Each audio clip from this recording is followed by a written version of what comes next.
Hi everybody, welcome back to 100% Mags. If you could please put a like on the video, it really does help the channel out. Also put a subscribe as well if you're new to the channel, as that also helps the channel out. So without further ado, let's get straight into the match preview for the game against Aston Villa tomorrow night. This is 100% Mags.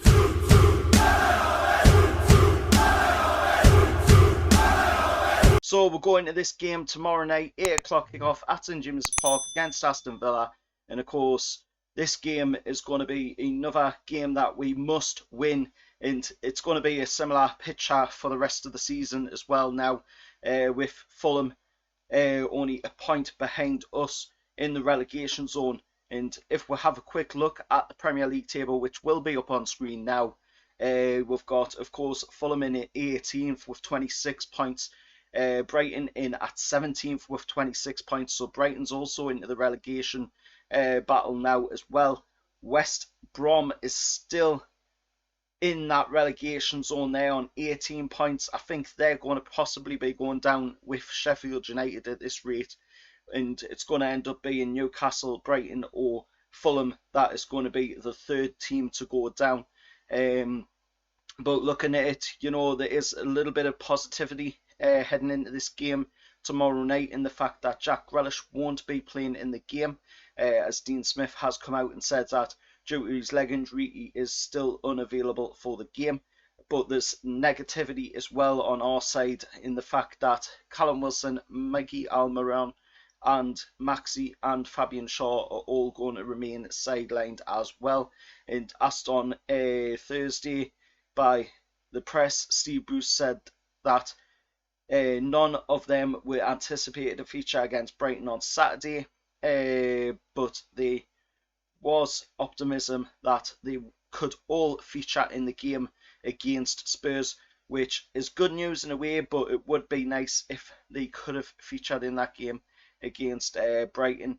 But the game against Aston Villa tomorrow, it's going to be a tough one. It's not going to be easy. Aston Villa at this moment in time, as you might have seen on the Premier League table, they're currently sitting 9th in the league. 26 games played with 40 points, so they've already hit that 40-point tally to remain safe in the Premier League. And if we look at, of course, the way they've been playing this season, this will be the 5th game that Jack Grealish has missed, with his side winning just once and scoring just twice in the previous 4. Matty Cash and Al Ghazi return to the squad, so they've got some players coming back into the squad for selection. And Villa have kept 8 clean sheets on their travels this season. The total in the Premier League, a total of 11 goals conceded as well in their last 6 games on the road. It's the second lowest in the division. Meanwhile, with only Manchester City with 8, and of course that means that they're going to be well and truly up for this game. But let's not forget, this is a game that, you know, Newcastle are really good at. We're really good against Aston Villa at St James's Park, and we just have to look at the previous times we played them. You know, last season it was a 1-1 draw. The season before, in the 16-17 season, it was a 2-0 win, with Gouffran scoring and an own goal by Lansbury as well. And then, of course, that memorable 6-0 win back in the 10-11 season after we just came up from the Championship, where Joey Barton scored, Kevin Nolan bagged a double and Andy Carroll bagged a hat-trick. And, you know, who knows, maybe Andy Carroll may play in the game tomorrow night, you never know.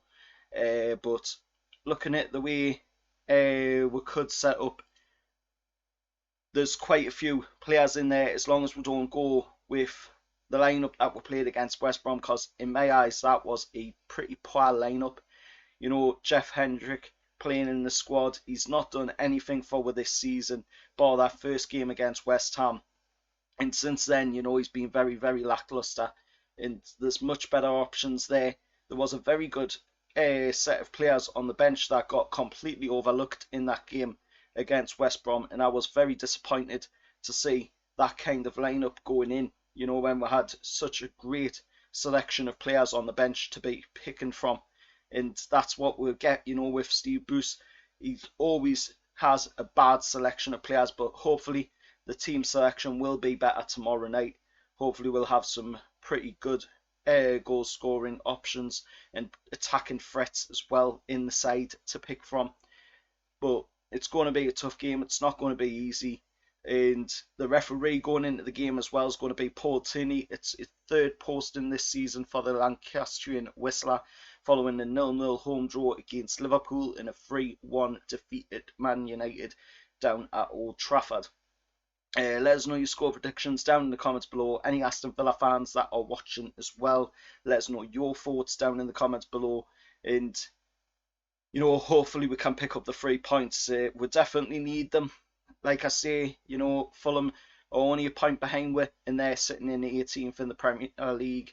And, of course, Brighton's in 17th with only a point behind we as well. We do, though, still have a game in hand over Fulham, which is of course that Aston Villa game tomorrow night, and Brighton as well have their game as well.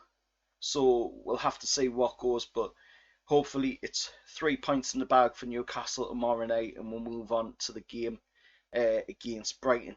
Let us know your thoughts down in the comments below. Remember to like, share, subscribe. I'm on the road to 500 subscribers as well. If we could get there, that would be absolutely fantastic. Until next time, I'll see you all later, and however the lads.